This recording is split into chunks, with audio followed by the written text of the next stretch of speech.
I believe we have Jamie Raskin now, a member of the Select Committee as well, investigating January 6th. Congressman, thank you very much for joining us. It felt like today, and with the first hearing as well, you're putting Donald Trump front and center of this whole scheme. I'll put it that way. It would be surprising to some people that you guys weren't trying to put pressure on the DOJ with this. Well, we're following the facts, and there's no way of understanding anything that happened without putting Donald Trump at the center of it. I mean, this would have ended like any other presidential election had he not been hell-bent on overturning Joe Biden's lawful majority in the Electoral College.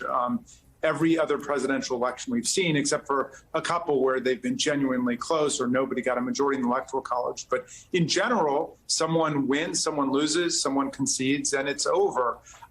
Here, Donald Trump, despite being told by the Attorney General of the United States, his campaign lawyers, his campaign advisors, that it was over, that there was no merit to any of these claims of electoral fraud or corruption, decided to keep going, keep raising money on the false assertions of a stolen election, and then to drive it all the way up to January 6th, where everyone knows the disaster that took place with insurrectionary mob violence leveled against Congress in a final attempt to force Vice President Pence to step outside of his constitutional role and to try to throw the whole thing into a contingent election or just have it declared for Donald Trump. Congressman Raskin. Congressman, I want to ask you, as put on your hat of law professor, if you will. So we heard testimony today on video from Attorney General Bill Barr that a month after the election, more than a month after the election in December, he was telling the president, as were all the other legal advisors, White House attorneys, campaign advisors, that there was no fraud in Michigan. There was no fraud in Arizona. There was no fraud in Pennsylvania. There was no fraud in Georgia. That all of these conspiracies were totally wrong. No evidence at all.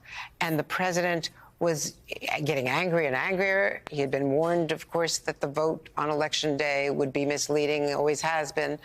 But he ignored all of that on election night, the day after, the days after. So is this that he was disconnected from reality? Or is this willful denial?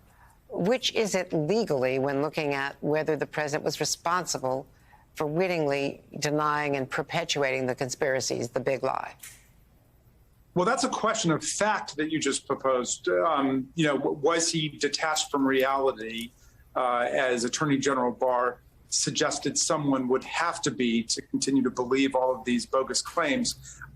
Or was it a willful suppression and denial of the truth in order to keep making money and to hold out the possibility he might somehow be able to pull victory from the jaws of defeat?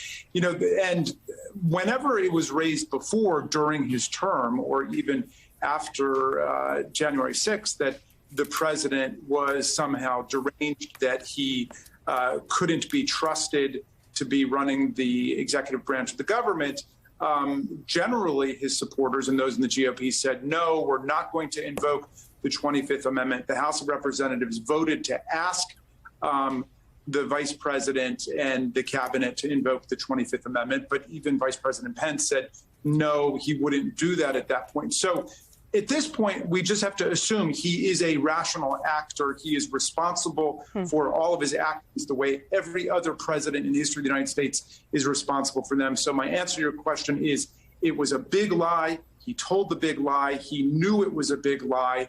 And he was perfectly aware from all of his advisors and all of his lawyers that there was no truth to it. Congressman Raskin, it's Hallie Jackson. We're so grateful to you to be here with us today. If you'll indulge me, I just have two fairly cut and dry yes or no questions for you, and then I'd ask you to elaborate on them. First, do you believe that the Department of Justice just straight up should pursue some sort of criminal investigation of Donald Trump related to what he did on January 6th?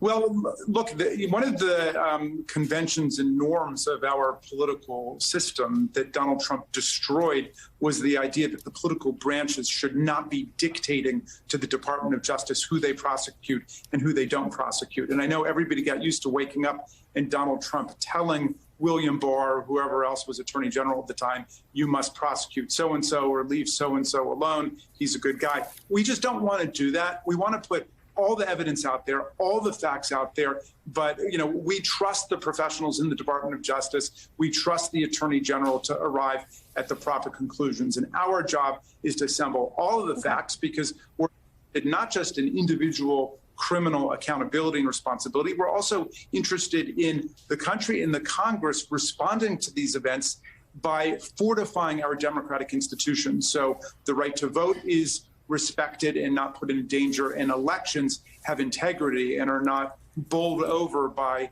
presidents hell-bent on victory despite what the people have said. I hear what you're talking about. I hear what you're saying. You also, I ask you this as somebody who is well-versed and well-steeped in the facts of the matter here, in your personal opinion. And let me ask you about something else that we heard today, which was the laying out, as Congresswoman Lofgren put it, of the big lie with the big ripoff, right, and the financial piece of this. Do you believe that Donald Trump could be criminally culpable for potential financial wrongdoing? Do you believe that this committee has found enough evidence to show that?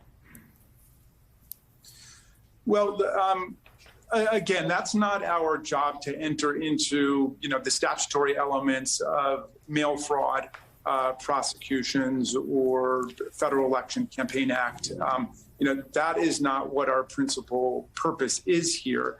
I think from a common sense perspective, which is what we're interested in, there's no doubt that Donald Trump was pulling the wool over the eyes of his supporters when he led them to believe that he'd actually won the election, when he had lost it, and it was clear that he lost it. But it was an effective fundraising tactic. I'll just say that, and I have no problem saying that. And I agree with my colleague, Ms. Lofgren, that from the standpoint of people sending in money, that felt like a ripoff, at least in the moral sense.